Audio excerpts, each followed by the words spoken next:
Abrimos unha pequena quenda de preguntas duns 10 minutos. Se alguén está interesado en facer preguntas, comentarios.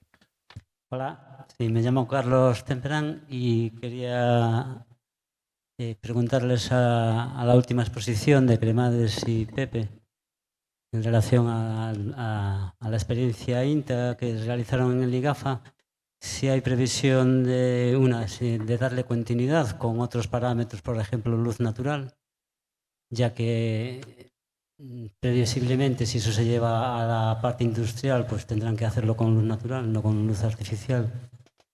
Y luego, si en esta experiencia, que aquí no lo he visto claro, si habéis hecho la comparativa con el control con el desarrollo del lenguado sin pasar por el RAS ni por el sistema UVA.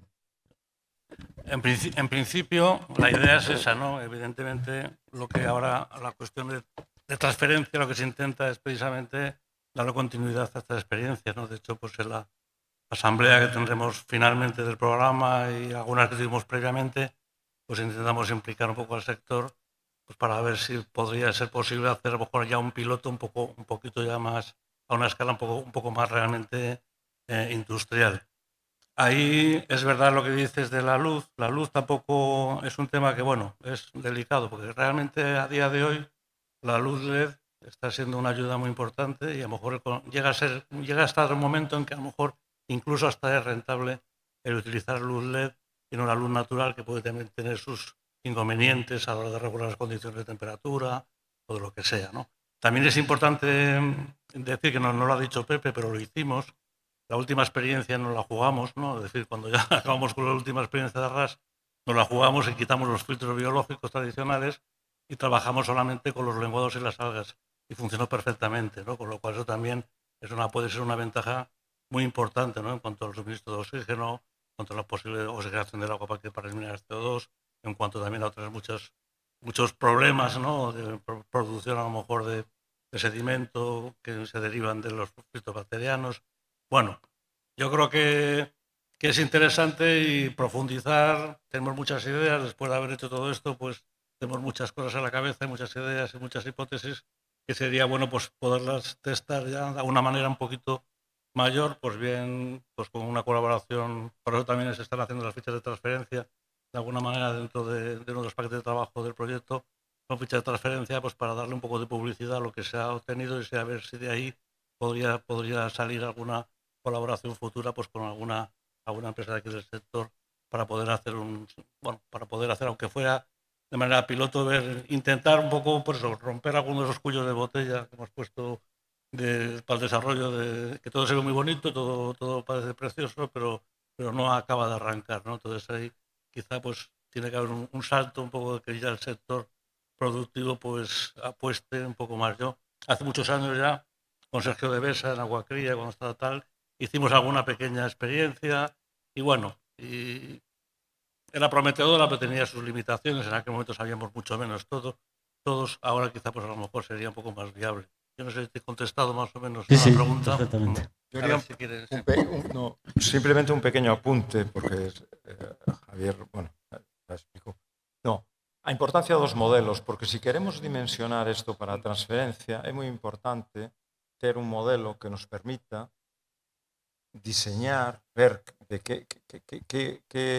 que superficie de algas necesitaríamos para que superficie de peixes. Por iso é moi importante ese tipo de pilotos, porque hai unha escala intermedia entre o que podemos facer nun acuario nun centro de investigación a chegar a ter un sistema nunha planta. Entón, aquí é onde podemos empezar a xa diseñar e agora co que temos deste proxecto empezar a falar que produtores que estean interesados en levar isto a unha escala maior. José Alberto de Santiago, felicidades a todos por vuestra exposición, que fueron todas realmente muy, muy brillantes e interesantes. Mi pregunta es para José Manuel.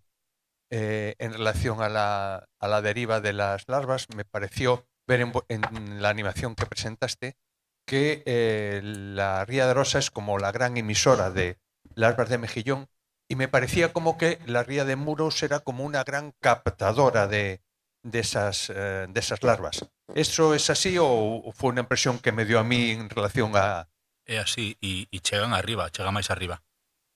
Chegan ata Coruña. Si te fixas no mismo esquema, no mismo vídeo hai a dirección do vento, que é a que marca as que puñan Lost, como que se van para o océano aberto, pero según si o vento do sur, ves que había moitas partículas que se iban a cara arriba e Muros, por suposto, pero tamén Coruña. Chegan Sí, ata Coruña. a min, digo, interésame eso especialmente porque non estamos facendo unha experiencia de captación de Sí. mexilla, Sí, que mañán esperemos un pouco sí, os sí. resultados. Parecíame como que a ría de Muros Noio como que era especialmente boa para ese tipo de experiencias. Este tipo de modelos que hai que validar despois son justamente para eso, para un pouco escenificar cales son as zonas sumidoiro donde tú podes captar máis en función dos que son as rías que son como Arousa, que son grandes emisoras de larvas, pero non só Muros, digo, vai a toda a costa ata dando a curva. E despois tamén moitas que se están perdendo, que sí que van para o océano aberto e que aí, bueno, aí toda unha, pasa que falamos xa de offshore, pero aí toda unha masa peláxica larvaria que está indo para fora. Temos que falar porque estamos en contacto. O sea que...